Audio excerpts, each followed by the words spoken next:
Спасатели на вертолете эвакуировали охотников, у которых сломался катер в Мирнинском районе республики. Жительница Мирного 8 октября сообщила в службу спасения о том, что ее супруг с родственником уехали охотиться на катере на воздушной подушке. Мужчина позвонил со спутникового телефона и сказал, что воздушная подушка катера повредилась, аккумуляторы разряжены, из-за чего они не могут выбраться самостоятельно. Также мужчина сообщил, что они находятся в 4 километрах от ручья Огойрях. У них заканчиваются продукты и есть проблемы со здоровьем. Вертолет со спасателями вылетел к месту происшествия 9 октября.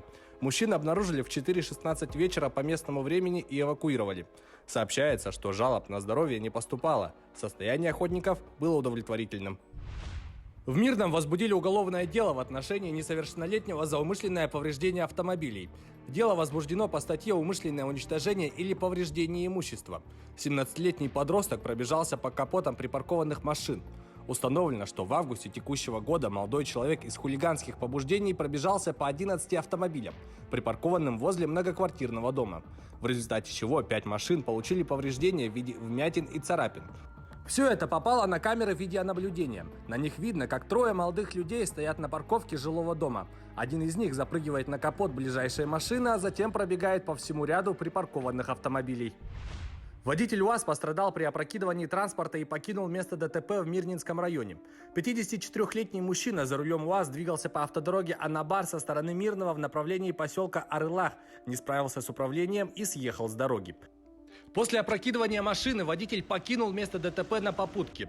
Позже его самочувствие ухудшилось, и он самостоятельно обратился за помощью в больницу Мирного, где у него диагностировали тупую травму грудной клетки и переломы ребер. Мужчине назначили лечение в стационаре.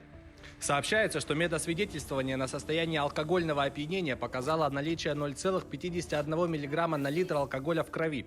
По словам самого пострадавшего, он употребил спиртное после ДТП. По факту происшествия возбуждено административное расследование. ДТП со смертельным исходом произошло в Хангаласском районе. На месте происшествия сотрудниками ГИБДД предварительно установлено, что 30-летний водитель на мотоцикле ИЖ Юпитер-5 без регистрационных знаков не справился с управлением и совершил опрокидывание. В результате ДТП водитель от полученных травм скончался на месте до приезда скорой медицинской помощи. Его 25-летний пассажир с травмами головы был доставлен в хирургическое отделение города Покровск. По информации ГИБДД, водитель не имел водительского удостоверения. Согласно официальным данным, за последний год мужчина 4 раза привлекался к административной ответственности, в том числе дважды задерживался сотрудниками ГИБДД за рулем в состоянии опьянения. Медосвидетельствование выявило у пассажира состояние алкогольного опьянения – 1,074 мг алкоголя на литр выдыхаемого воздуха. В момент ДТП оба мужчины были без шлемов и других средств защиты. По факту ДТП проводится проверка. 3 человека пострадали в результате ДТП с пожарной машиной в аэропорту Домодедово в Москве. Инцидент произошел во время учений, проходивших на территории аэропорта. По предварительным данным, пожарная машина, направлявшаяся на тренировку, на повороте выехала за пределы асфальтового покрытия на грунт. Водитель автомобиля потерял управление, машину занесло, и она опрокинулась. В результате ДТП пострадали 3 человека. Им была оказана первая помощь прибывшими на место происшествия медиками. Инцидент не повлиял на работу аэропорта. Вылет и прилет авиарейсов осуществляется в штатном режиме. Полугодовалая девочка, которую с рождения держали в шкафу, была доставлена на санитарном вертолете в Екатеринбург на лечение. После приземления девочку, которая в своем возрасте весит лишь 3 килограмма, отвезли в областную детскую клиническую больницу. Ребенок доставлен нам бригадой территориального центра медицины катастроф в тяжелом состоянии ввиду кахексии 3 степени на фоне длительного голодания. В данный момент ребенку планируется полный комплекс обследования с целью установки точного диагноза и возможного выявления какой-либо сопутствующей патологии. Мать девочки поместили в психиатрическую больницу. Женщина также воспитывает еще 2 детей, 13-летнего мальчика и 3-летнюю девочку.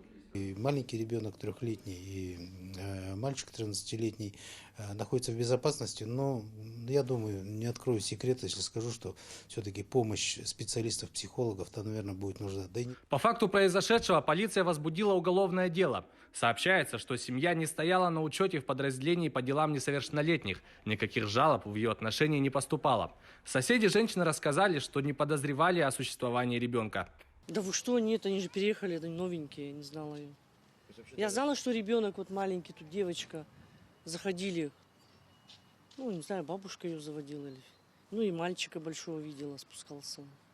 По информации Следственного комитета, истощенного ребенка обнаружили подруги матери, когда оказались у нее в гостях. Женщины забрали младенца с собой и сообщили о произошедшем в правоохранительные органы. Это была рубрика «Чрезвычайные происшествия». Выпуск подготовил Юрий Осипов. Берегите себя и до встречи в эфире.